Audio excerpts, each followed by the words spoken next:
on se rend compte très vite que quand on n'est pas président de la République ou milliardaire, c'est très difficile d'avoir de l'impact, c'est très difficile de changer quelque chose. Nous, on a voulu donner aux gens un outil qu'ils puissent s'approprier pour pouvoir lutter à leur échelle contre le dérèglement climatique, mais en ayant un réel impact et un impact mondial. Et ça, pour nous, il y avait un levier qui était vraiment efficace, c'est l'entreprise, parce que l'entreprise, ça permet de transformer les modes de vie à grande échelle, c'est ce que ça fait par définition, et ça va très très vite. Du coup, notre réflexion, ça a été de nous dire comment on repense l'entreprise, comment on la retravaille pour que ça soit une arme au service de l'urgence climatique. Donc, Time for the Planet, c'est une entreprise qui crée des entreprises. Et toutes ces entreprises, elles sont pensées, elles sont paramétrées de A à Z pour lutter contre le dérèglement climatique. Notre mission, ce qu'on fait au quotidien, c'est qu'on détecte des innovations scientifiques à impact, les gaz à effet de serre, comme je l'ai expliqué. On va recruter des entrepreneurs qui sont des entrepreneurs chevronnés, qui ont vendu des boîtes, qui ont monté des belles boîtes, pour qu'ils trouvent un modèle économique à ces innovations, parce qu'on est convaincu qu'il faut absolument marier économie et écologie si on veut avoir un vrai impact. Et derrière, nous, Time for the Planet, on vient chapeauter l'ensemble et injecter de l'argent pour accélérer, maximiser le déploiement. Mais tout ça, on le fait avec une vision qui est très communautaire, qui est 100% communautaire et collective, parce qu'on est convaincu qu'il faut tout jouer sur le collectif. Aujourd'hui, on ambitionne de lever 1 milliard d'euros pour créer 100 entreprises. On ne va pas le faire tout seul avec nos petits bras. Et c'est pour ça qu'il faut que ce mouvement, il nous dépasse. Et aujourd'hui, chacun peut nous rejoindre dans l'aventure Time for the Planet, peut devenir copropriétaire et associé de Time for the Planet au même titre que nous. Donc là, on est plus de 4000 à avoir déjà rejoint l'aventure. Aujourd'hui, il y a plus de 100 associés par jour qui rentrent tout le temps dans Time for the Planet. Ça nous a amené à être le 4e plus gros crowdfunding d'Europe. Donc, il y a vraiment une dynamique qui est en train de se mettre en place. Et ce qu'on veut, c'est que ce mouvement, il nous dépasse. C'est qu'il y ait des gens meilleurs que nous qui s'emparent de cette projet Time for the Planet pour le faire grossir, pour le faire aller plus loin. Dans 10 ans, nous, il faut qu'on soit... il faut que Time for the Planet, ça ait lancé des dizaines et des dizaines de sociétés et que vraiment, on puisse mesurer notre fameux TRP, donc notre taux de retour pour la planète, qui est l'indicateur qu'on va retourner aux gens qui investissent dans Time for the Planet, puisqu'on leur amène des retours sur investissement.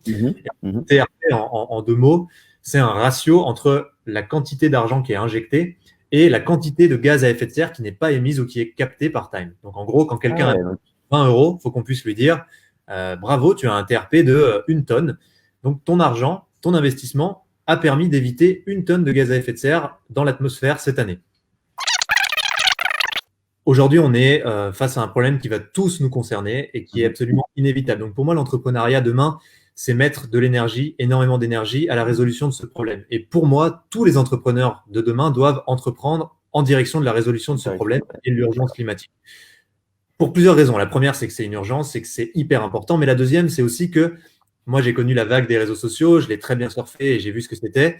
Il y a des gens qui ont connu la vague d'Internet et ils s'appellent aujourd'hui Jeff Bezos et Mark Zuckerberg. Là, il y a une vague qui est 100 fois plus grosse que ces 2 vagues dont je viens de vous parler, 1000 fois plus grosse parce qu'elle va tout changer.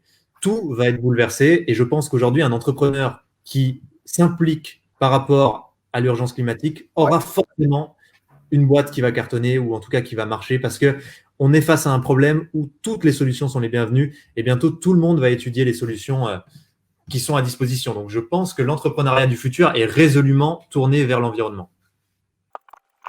Donc aujourd'hui, il y a 5 grands secteurs dans lesquels nous on va investir qui sont l'industrie, l'énergie, le bâtiment, le transport et l'agriculture. Et on ne va pas sortir de ces 5 secteurs parce que c'est 5 secteurs qui sont responsables de la quasi-totalité des émissions de gaz à effet de serre. Donc, c'est vraiment nos secteurs préférés, je veux dire, en tout cas, ceux qu'on a choisis. Et dans ces secteurs, on aura toujours 4 sous-typologies de fonctionnement. On fera du zéro carbone, c'est-à-dire des innovations qui permettent de faire sans aucun carbone.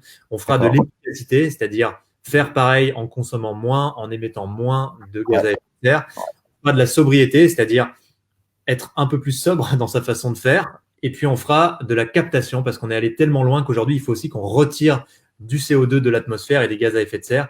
Et donc, pour ça, il y a des projets de captation à la sortie des cheminées d'usines, par exemple. On en voit pas mal qui passent.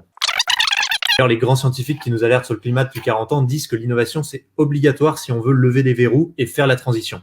Oui, il faut qu'on change nos modes de vie. Oui, il faut qu'on vive différemment, qu'on soit plus sobre. Mais par contre, il faut aussi qu'on innove. Et c'est pour ça que Time s'oriente sur l'innovation. Maintenant, on voit les scientifiques faire des trucs incroyables. On voit des ingénieurs, on voit des chercheurs produire des trucs dingues. Mais comme ils n'ont pas forcément la volonté ou la compétence entrepreneuriale de les déployer à grande échelle, de leur apporter des vrais modèles économiques et de les rendre crédibles sous forme d'entreprise pour que ça se déploie vite dans nos vies à nous, ça ne fonctionne pas. Et c'est ça le constat de Time, et c'est pour ça qu'on a choisi de faire communiquer ces acteurs qui ne se parlent pas beaucoup aujourd'hui, à savoir entrepreneurs, chercheurs et financiers.